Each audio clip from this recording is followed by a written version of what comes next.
सुधारने की कोशिश नहीं की है, जो तकरीबन हर पार्टी करती है। फिर ये बात भी हम कहना चाहते हैं कि हमारे पास जो डेवलपमेंट का विजन है उसमें सबसे बेसिक चीज ये है कि देश के हर नागरिक को जो मिनिमम सुविधाएं मिलनी चाहिए वो क्या है। हम ये कहते हैं कि हम एक ऐसा वेलफेयर स्टेट, एक ऐसी कल्याणकारी राज्य की स्थापना करना चाहते हैं जिसमें हर सर को छत मिले, हर बदन को लिबास मिले, हर पेट को 2 वक्त की रोटी मिले, हर हाथ को काम मिले और हर पैदा होने वाले बच्चे को फ्री, कंपलसरी और क्वालिटी एजुकेशन मिले। हम ये चाहते हैं कि हर जगह स्वास्थ्य की अच्छी फैसिलिटी पैदा की जाए, वो उनको मिलनी चाहिए। तो ये जो बात है, ये बात हम इस तरह कहते हैं कि ऐसा नहीं होना चाहिए जो हमारे देश में अनइवन डेवलपमेंट हो रहा है, असमानता के साथ में जो डेवलपमेंट हो रहा है कि कुछ लोग तो जो ऐसे हैं, अडानी, अंबानी, टाटा, बिरला, जिनके पास दौलत जमा होती जा रही है, रिसोर्सेज साइफन होकर उनके पास पहुंच रहे हैं, और बाकी जो लोग हैं गरीब, उनको 2 वक्त की रोटी नहीं मिलती, चावल के साथ नमक मिला के खाते हैं, वो दाल खाने की हिम्मत नहीं होती।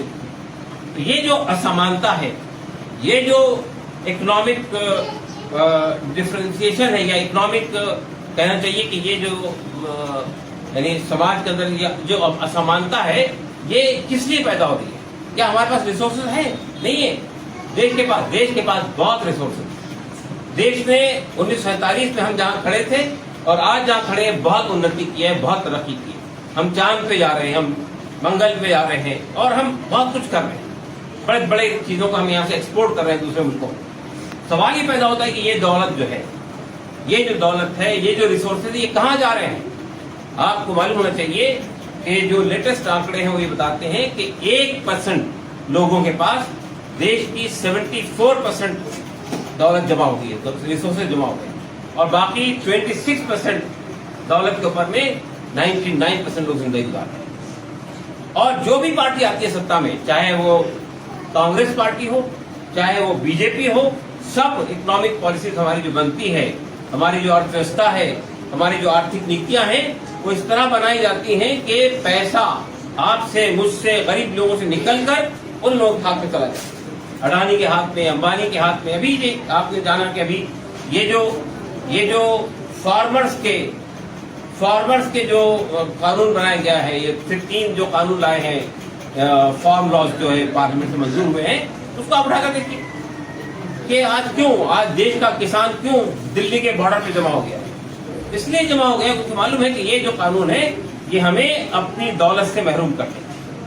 तो ये जो बात है, ये बुनियादी बात है कि हम ये चाहते हैं कि देश का हर नागरिक, वो चाहे किसी खित्ते में रहता हो, किसी समाज से उसका ताल्लुक हो, किसी भी वो इकोनॉमिक स्टेटस से बिलोंग करता हो, जो बेसिक चीजें हैं, यानी तालीम मिलनी चाहिए, एजुकेशन मिलनी चाहिए, हेल्थ का प्रोविजन वहां होना चाहिए, प्राइमरी हेल्थ सेंटर बनने चाहिए, सुपर स्पेशलिटी हॉस्पिटल बनने चाहिए, और एजुकेशन इंस्टीट्यूशन बनने चाहिए। ये सब चीजें उनको मिलनी चाहिए, ये हम कहते हैं।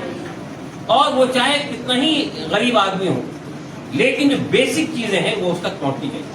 ऐसा नहीं होगा कि एक आदमी तो, यानी आपको मालूम होना चाहिए कि अंबानी जो है, मुकेश अंबानी, बंबई में 21 माले की बिल्डिंग है उसकी, और उस बिल्डिंग में हेलीपैड है, हेलीकॉप्टर वहां ऊपर उतर सकता है, स्विमिंग पूल है, सिर्फ 5 लोग रहते हैं उसके अंदर, और एक तरफ लाखों लोग फुटपाथ पे पैदा होते हैं, फुटपाथ पे मर जाते हैं। बंबई में देख लीजिए आप, कलकत्ता में देख लीजिए आप, दिल्ली में आप देख लीजिए, बेंगलोर में, जितने बड़े सिटीज हैं उसमें क्या है, लोगों को सच पाने की छत नहीं है।